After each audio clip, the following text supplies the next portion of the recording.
5 señales de que tu PlayStation necesita mantenimiento. Si tu PlayStation suena como si fuera a despegar, es hora de limpiarla. Si tu consola se calienta demasiado, puede haber un problema de ventilación.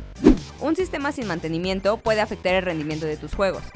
Si tu PlayStation no se conecta correctamente, puede ser una señal de que necesita una revisión.